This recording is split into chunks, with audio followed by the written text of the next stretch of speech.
Before starting, you should have Eagle installed. Any version should be fine with what we'll be doing. Ensure that you have the correct library denoted in the video that corresponds to the AP or MicroMouse Capstone. Make sure that you have the green bubble checked here on the main page before starting. Now let's make a new schematic. Here is where we can assemble the parts and link them together so you can create your PCB. Place all components onto the schematic with the Add and Move commands. Right-click to rotate a part, and middle-click to move around the schematic. For the capacitors and resistors, if you're doing MicroMouse, make sure you are using the 1206 size. Please note the size, or your components will not fit when we order them.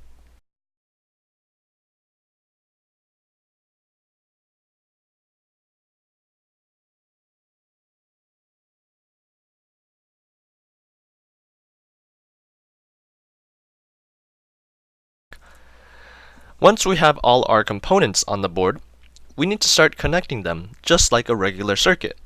To do so, we use the net command, which is akin to a wire on the breadboard. We'll connect them in this fashion. The extra capacitors you see in the circuit are known as decoupling capacitors, and they act like backup batteries to a radio to ensure that it is provided with a constant source of current. Note that these will have special placement later on the PCB. Let's name these connections. Naming your nets will be extremely helpful in connecting them later. Now use the label command to ensure that it's easier to read your schematic. Labels are not necessary to create your schematic, but it will make it much easier to check and review with other people if you label properly. I'll route the rest of the circuit in the video. These routings should match exactly to your Project 6 with usage of the radio and IMU. Please ensure that the connections are right, and you can even copy the exact way I wired them in the video. Please also name them and ensure that they are connected. You can ensure that your nets are connected when naming them, because it prompts you with the "Would you like to connect this net to another named net?"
Once the netting is done, let's move on ensuring that the values on your capacitors are correct. These will be helpful so you won't accidentally put the wrong type of capacitor where it should be.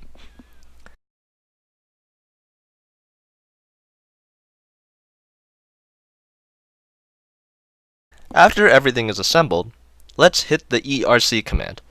This is our electrical rule check to make sure nothing is messed up on the schematic. After running it, we see a renaming error, but we're okay with that.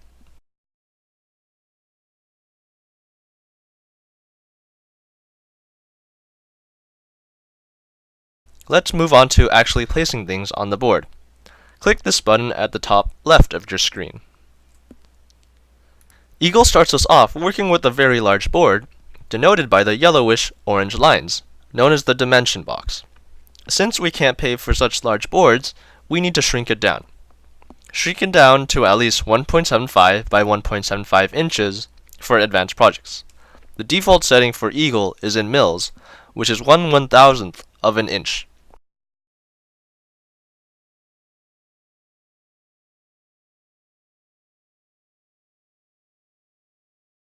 Now type in move to move components onto the board. You'll notice that some white stuff you see with some components will go out of the dimension box, which is okay. You can rotate things by pressing right-click while moving things. This is the important part. Make sure that the capacitors are near the radio. You can even put it in this orientation if you'd like, but note that you will be holding this controller and tilting it to control your RC car. You may want to place your components in a way so it will be nicer or easier to hold your PCB. So these white markings that describe some components are getting in the way right now. Hit the smash command, and this will allow you to move those labels away so you can start to work on the board.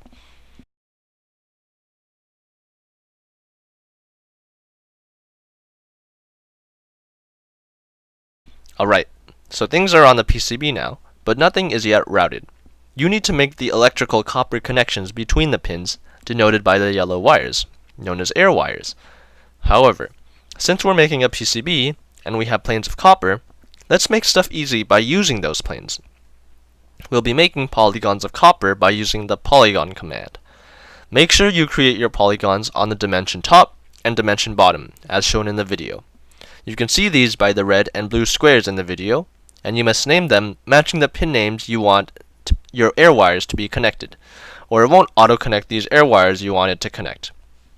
You want to name these that match the most common net on your board, which would usually be power and ground. Arbitrarily, we use top plane as 5 volts and bottom plane as ground.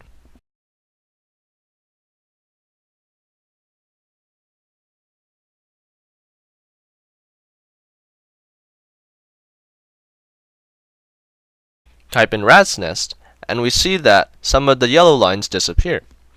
This is because the copper plane did some of our job and connected those pins for us. You can get into fancy polygons, but we'll just stick with these two for now. Type in rats @ semicolon, and the fillings will be gone. So now you can focus on the rest of the yellow lines.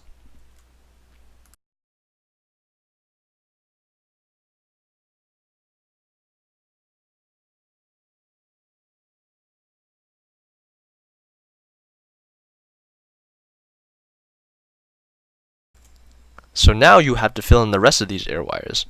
Type in route, and you'll have access to the top and bottom planes to route. You can flip between the planes by clicking the middle mouse button, but I doubt you'll need to do so with such little amount of traces. Ensure the trace size is a bit larger than the standard specified. It must be at least larger than 20 mils in width. You can set the size of the trace in the upper boxes at the top of the screen. Now let's route the rest of the board.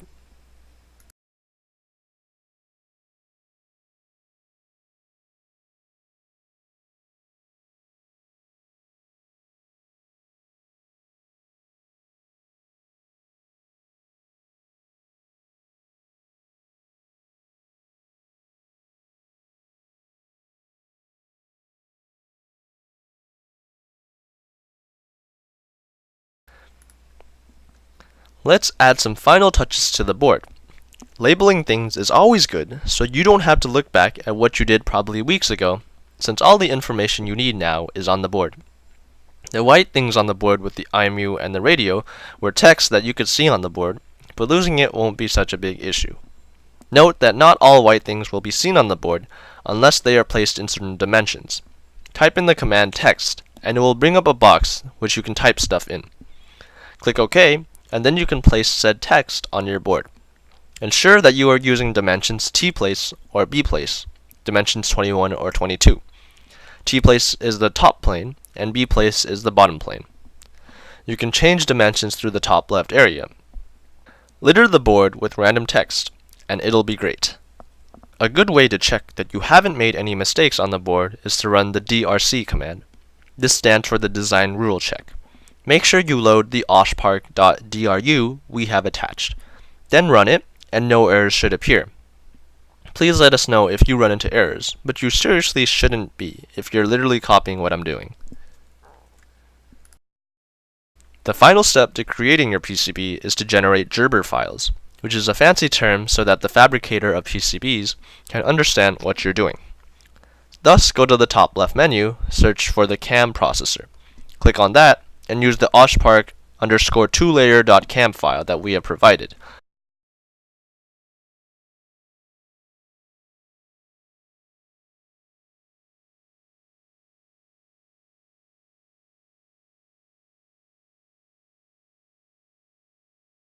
After running the job, pick out only the .ger and .xln files and zip them up.